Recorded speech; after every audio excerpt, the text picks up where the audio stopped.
कन्या पूजन का रहस्य। भारत एक ऐसा देश है जहां नारी शक्ति को सृष्टि की जननी माना गया है। वेदों और पुराणों में बार बार कहा गया है, यत्र नार्यस्तु पूज्यन्ते रमन्ते तत्र देवता, अर्थात जहां नारी का सम्मान होता है वहां देवता निवास करते हैं। इसी नारी शक्ति की आराधना का सबसे जीवंत रूप है कन्या पूजन। नवरात्रि के पावन अवसर पर जब लोग 9 दिनों तक मां दुर्गा के 9 रूपों की पूजा करते हैं तो अंत में 8वें या 9वें दिन छोटी छोटी कन्याओं को आमंत्रित करके उनका पूजन किया जाता है। इसे कुमारी पूजन या कन्या पूजन कहा जाता है। पर सवाल यह उठता है कि यह पूजन क्यों किया जाता है, इसका आधार कहां से शुरू हुआ और आज इसके सामाजिक मायने क्या हैं? तो आइए ये जानते हैं इस कहानी में। बहुत समय पहले की बात है। प्राचीन समय में जम्मू राज्य के कटरा शहर के निकट एक त्रिकूट पर्वत की तलहटी में स्थित हंसाली गांव में एक साधु प्रवृत्ति का ब्राह्मण रहता था। उसका नाम था श्रीधर। पंडित श्रीधर माता के परम भक्त थे। भले ही वह गरीब थे, लेकिन माता वैष्णवी की भक्ति में हमेशा लीन रहते थे। श्रीधर के घर में अक्सर भोजन तक का संकट रहता, परंतु उनके मन में कभी भी माँ भगवती के प्रति आस्था कम नहीं होती। श्रीधर पूजा में लीन है और उनकी पत्नी रसोई के सारे भंडार देख रही थी जो कि खाली थे। हे भगवान, खाने के लिए भोजन का एक दाना तक नहीं है। अब मैं बच्चों को क्या खिलाऊं? अब वो रसोई से बाहर आती है जहां श्रीधर पूजा में लीन था। स्वामी, घर में अन्न का एक दाना भी नहीं है। कब तक केवल जप और तप से गुजारा होगा? माँ सबका भरण पोषण करती है, मैं तो बस उनका नाम जपता हूँ। या देवी सर्वभूतेषु मात्र रूपेण संस्थिता, नमस्तस्यै नमस्तस्यै नमस्तस्यै नमो नमः। ऐसा कहकर श्रीधर फिर से माता की पूजा में लीन हो गया। फिर कुछ देर बाद जब उसकी पूजा समाप्त हुई, तब उसने गांव के लाला से जाकर थोड़ा सा राशन ले आया। सोमवती ने सबको भोजन बनाकर दिया। भोजन करके वे सो गए। उसी रात श्रीधर को स्वप्न आया। स्वप्न में उसके समक्ष एक दिव्य ज्योति प्रकट होती है और माँ दुर्गा स्वयं कन्या रूप में प्रकट होती हैं। श्रीधर, तू मेरी भक्ति में लीन है, परंतु अब मैं चाहती हूँ कि तू मेरे लिए एक भव्य भंडारा करे। उसमें मेरे भक्तों और कन्याओं का पूजन अवश्य करना। तुम 9 कन्याओं का पूजन करना। उन्हें आलू, पूरी, चने और हलवे का प्रसाद खिलाना। माँ, मेरे पास तो धन, अन्न कुछ भी नहीं है। मैं भंडारा कैसे करूँगा? बेटा, तू निश्चिंत रह, मेरा नाम लेकर भंडारा कर, सब व्यवस्था मैं करूँगी। और याद रख, कन्या पूजन के बिना यह अधूरा रहेगा, क्योंकि कन्याएं ही मेरा साक्षात रूप है। इसलिए पहले कन्या पूजन होगा, उसके बाद ही भंडारा होगा। श्रीधर का स्वप्न टूट गया और उसकी आंख खुल गई। पर श्रीधर का मन देवी के आदेश से भर उठा। अगली सुबह उसने सोमवती को इस स्वप्न के बारे में बताया। क्या कहा? कन्या पूजन, लेकिन हम वो कैसे करेंगे? और गाँव वालों को भंडारा भी कैसे हो पाएगा? मैं जानता हूँ मेरी माँ सब ठीक करेगी। श्रीधर कई सालों से माँ का भक्त था। वो ज्यादा कुछ तो नहीं कमा पाता था, लेकिन जो भी उसे दक्षिणा मिलती थी उससे वह अपना घर चलाता था। मैं जानता हूँ मेरी माँ सब ठीक करेगी, लेकिन कहाँ? गांव वालों को आमंत्रित करने के लिए। लेकिन ऐसा कहकर अब श्रीधर गांव की ओर चला गया और अब श्रीधर ने गांव गांव घूमकर लोगों को आमंत्रित करना शुरू किया।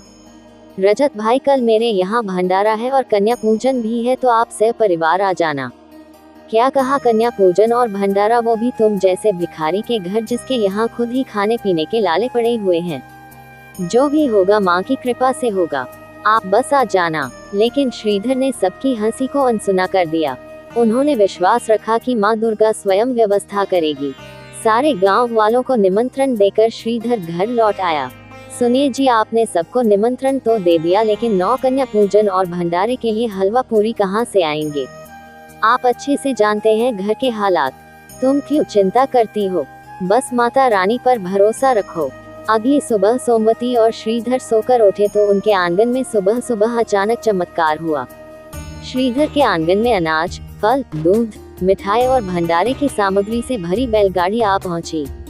जय माँ दुर्गा, जय माँ, मैंने कहा था ना। कुछ देर में उन्होंने भंडारा बनाना शुरू किया। फिर दोपहर होते होते पंडित श्रीधर के यहाँ मेहमान आने लगे और जहाँ जहाँ जैसे उन्हें जगह मिली वो सभी अपना स्थान ग्रहण करने लगे। चौंकाने वाली बात तो यह थी कि पंडित श्रीधर की एक छोटी सी कुटिया में सभी के सभी मेहमान आराम से जगह बनाने में सक्षम थे। उसके बाद भी काफी जगह खाली थी। ये सब तो सच में कोई चमत्कार ही है श्रीधर के घर। सही कहा बहन। सुनिए जी, लोग ज्यादा हो गए हैं, क्या सबको ये भंडारा पूरा होगा? मुझे तो बहुत घबराहट हो रही है। माँ ने जैसी व्यवस्था कर दी है, ऐसे ही यह प्रसाद भी सबको पूर्ण होगा। तुम चिंता न करो। ऐसा कहकर श्रीधर बार बार बाहर की ओर देख रहा था। क्या हुआ जी, आप किसकी राह देख रहे हैं? 9 कन्याओं की सोमवती, मुझे उनका कन्या पूजन करना है, उनको भोग लगाना है, उसके बाद ही सबको भंडारे का प्रसाद मिलेगा। तभी छोटी छोटी 9 कन्याएं एक के बाद एक वहां पर आने लगी। ये देख श्रीधर बड़ा खुश हुआ। आओ बेटियों, आज मैं तुम्हारे चरण धोकर तुम्हें भोजन कराऊंगा। तुम सब साक्षात मेरे लिए माँ दुर्गा के रूप हो।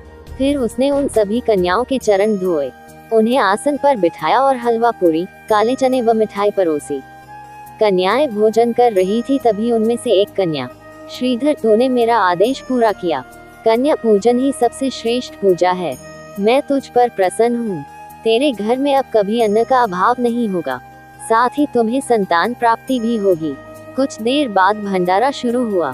दूर दूर से साधु, संत, गांव वाले और यात्री आए और तृप्त होकर भोजन किया। हम तो इसे मूर्ख समझते थे, पर ये तो सच्चा भक्त निकला। आज से हम भी कन्या पूजन करेंगे। सचमुच कन्या माँ दुर्गा का रूप है। गांव वाले जो पहले श्रीधर का उपहास कर रहे थे, अब उसकी भक्ति देखकर दंग रह गए। उस दिन से पूरे गांव में कन्या पूजन की परंपरा शुरू हो गई।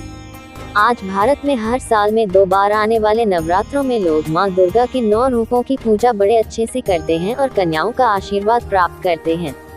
लेकिन याद रखो, कन्या पूजन केवल खाना खिलाना नहीं है, ये नारी शक्ति का आदर है। 2 से 10 वर्ष की कन्याएं स्वयं दुर्गा का रूप है। जब हम उनका पूजन करते हैं तो माँ दुर्गा प्रसन्न होती हैं। राधा को कई सालों तक बच्चा नहीं हुआ। इसी बात के लिए राधा की सास सावित्री उसे ताने देती थी।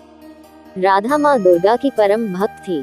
वो रोजाना ही माँ दुर्गा के मंदिर जाती और अपने लिए संतान मांगती। एक रात राधा को स्वप्न में माँ दुर्गा के दर्शन हुए। राधा, मैं तुम्हारी भक्ति से प्रसन्न हूँ। तुम्हारी झोली में जल्दी ही एक सुंदर बालक खेलेगा। इतना कहते ही माँ दुर्गा अंतर्ध्य हो गई। राधा सपने की बात अपनी सास और पति को बताने लगी। उससे पहले ही सास ने राधा से ऐसा कुछ कह दिया जिस कारण राधा का दिल टूट गया। राधा, अपने माता पिता को बोल देना कि हम सुरेश की दूसरी शादी कर रहे हैं।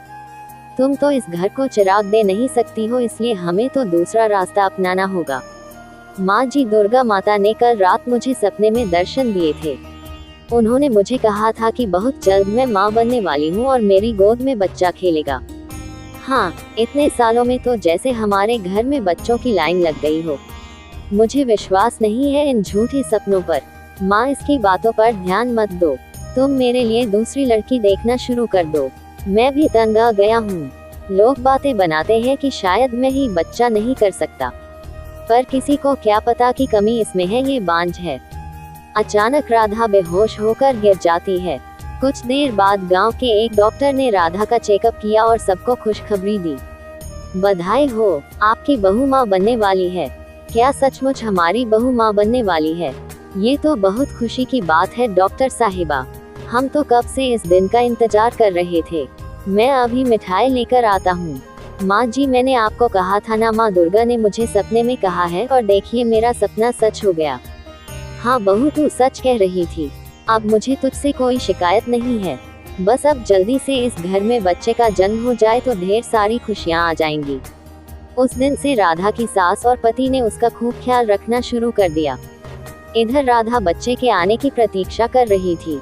उधर माँ दुर्गा के चेहरे पर चिंता की लकीरें देखकर नारद मुनि उनसे इस चिंता का कारण पूछ रहे थे। हे जगदम्बा, आपके चेहरे पर चिंता की लकीरें कैसी? अब तो आपके आशीर्वाद से आपकी भक्त राधा माँ बनने वाली है। देवर्षि नारद, मेरी चिंता राधा के आने वाले बच्चे के लिए है।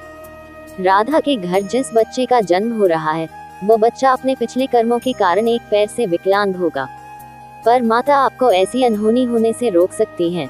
देवर्षि नारद, पिछले जन्म के कुछ कर्म हमेशा हमारे साथ चलते हैं, इसलिए शुरू के 5 वर्ष तक इस बच्चे को अपने पिछले जन्म के कर्म काटने होंगे। उसके पश्चात ही मेरी कृपा से यह बच्चा फिर से ठीक होकर चलने लगेगा। राधा मेरी परम भक्त है। मैं जानती हूँ उसका आने वाला बच्चा भी इस जन्म में मेरा भक्त बनेगा और मेरी ममता से वह सभी कठिनाइयों से बचता रहेगा और फिर राधा के जीवन के सारे दुख दूर हो जाएंगे। बस राधा को मुझ पर पूर्ण विश्वास और संयम रखना होगा। कुछ समय बाद माँ दुर्गा के आशीर्वाद से राधा एक बहुत ही सुंदर बालक को जन्म देती है, पर बालक जन्मजात विकलांग है। ये बात जब उसकी सास और पति को पता चलती है तो फिर से उनका व्यवहार खराब हो जाता है। हमारे तो भाग्य ही फूट गए। बताओ, इतने समय बाद औलाद हुई, वो भी अपाहिज। अरे तेरे लंगड़े बेटे का हम क्या करेंगे? मनहूस कहीं की। माँ, मैं तो कहता हूँ इसे इसके बेटे के साथ यहाँ से मायके बेच दो। मैं इस लंगड़े को बिल्कुल नहीं देख सकता। ऐसा मत कहो, अभी मेरे बच्चे को बड़ा तो होने दो। अभी तो इसे जन्म लिए हुए 4 दिन नहीं हुए और आप दोनों इस पर ऐसे जुर्म कर रहे हो। मैं अपने बेटे को पाल लूंगी, आप लोगों को कभी तंग नहीं करूंगी। मैं इसे पालने के लिए खुद मजदूरी करूंगी। जो करना है अपनी माँ के घर करना, हम इसे यहाँ नहीं रखेंगे। राधा की सास और पति ने उसे घर से निकाल दिया। राधा रोती हुई अपने बच्चे को लेकर मायके आ गई और उस दिन से राधा ने खुद से मजदूरी करना शुरू कर दिया। राधा ने अपने बेटे का नाम तिलक रखा। तिलक धीरे धीरे बड़ा होने लगा, पर वह चल नहीं पाता था।